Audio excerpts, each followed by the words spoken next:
Assalamualaikum warahmatullahi wabarakatuh. Perkenalkan, nama saya Izz Talha, NIM 1924-1010-2033. Di sini saya akan menjelaskan tugas dari database Sharding, yaitu dari mata kuliah basis data terdistribusi. Apa itu database Sharding?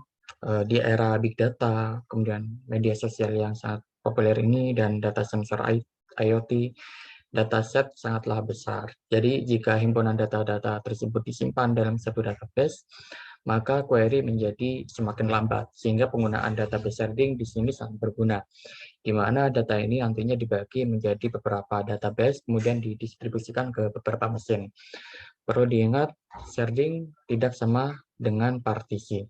Partisi dapat dilakukan berdasarkan baris, yaitu secara horizontal, ataupun berdasarkan kolom, yaitu vertikal. Sedangkan sharding biasanya dilakukan hanya berdasarkan barisnya aja atau horizontal.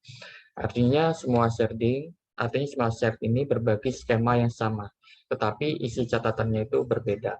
Karena sifatnya yang terdistribusi, sharding menjadi lebih kompleks daripada partisi. Kemudian ada beberapa strategi dalam database sharding. Yang pertama itu ada hash-based sharding, di mana strategi ini memanfaatkan kolom ID atau biasanya itu primary key-nya. Nanti ID-nya ini akan dimasukkan ke dalam fungsi hash untuk menentukan pembagian baris tersebut masuk ke bagian yang mana. Kemudian yang kedua ada rank-based sharding, di mana strategi ini memanfaatkan rank. Misalnya ketika ada tabel penggunaan dengan kolom harga begitu ya. Kemudian akan dikelompokkan berdasarkan harganya. Misalnya harga barang antara 0 sampai 10.000 dimasukkan ke bagian 1, 10.000 sampai 20.000 masuk ke bagian 2, dan seterusnya. Kemudian ada yang ketiga, yaitu dictionary based sharding.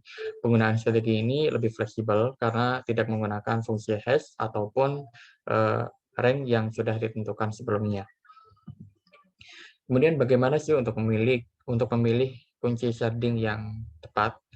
Sharding ini harus menyimbangkan dua kendala, yaitu meminimalkan query antar partisi dan mendistribusikan beban secara merata dengan memecah granularitas yang tepat.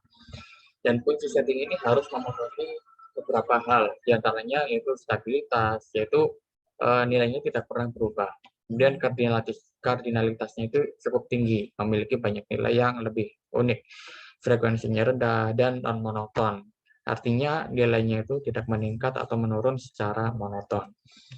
Kemudian ada juga kelebihan dari kita menggunakan database sharding, di mana penggunaannya itu menjadi kinerja dan ketersediaan yang lebih tinggi, kemudian dapat menurunkan biaya, dan sharding ini cocok untuk penyebaran cloud. Selain kelebihan, ada juga kekurangannya, di mana yang pertama itu sangat kompleks.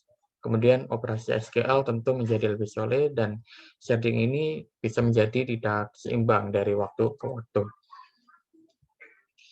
Dalam database sharding ini ada teknologi namanya Vitess. Apa itu?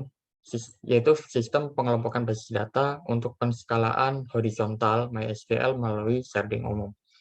Dengan mengenkapsulasi logika shared routing, Vitess memungkinkan kode aplikasi dan query database untuk tetap agnostik terhadap distribusi data ke beberapa set. Dengan Vitess ini, maka kita dapat membagi dan menggabungkan pecahan sesuai dengan kebutuhan kita, dengan langkah pembagian yang hanya membutuhkan waktu singkat, yaitu hanya memerlukan waktu beberapa detik aja. Kemudian bagaimana, mengapa kita harus menggunakan Vitess? Nah, di sini ada perbandingan ya. Kita bisa melihat dari perbandingan Vitess dan NoSQL. Kita lihat mana yang lebih bagus. Yang pertama, perbandingan yang pertama.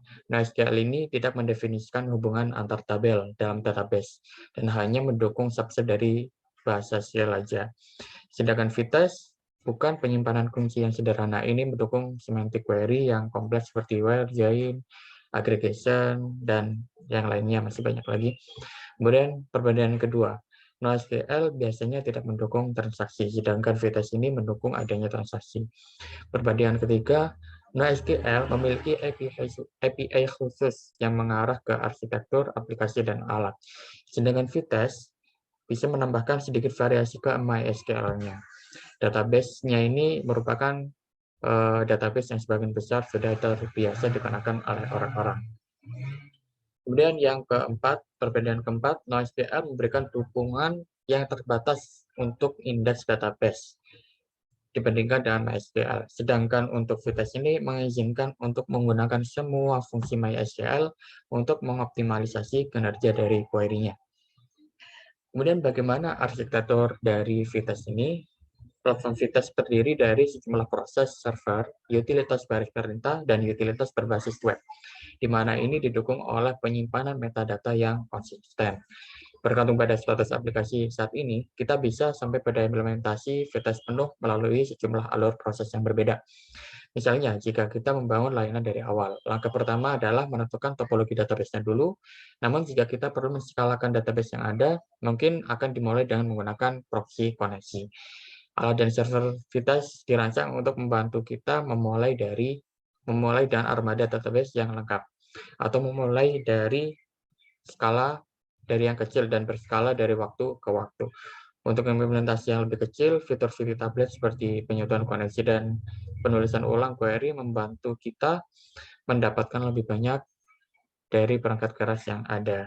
Alat otomatisasi Vitesse ini kemudian memberikan manfaat tambahan untuk implementasi yang lebih besar lagi.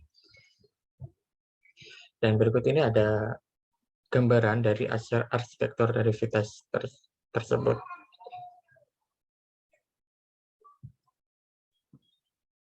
Sekian presentasi dari saya. Terima kasih atas perhatiannya. Wassalamualaikum warahmatullahi wabarakatuh.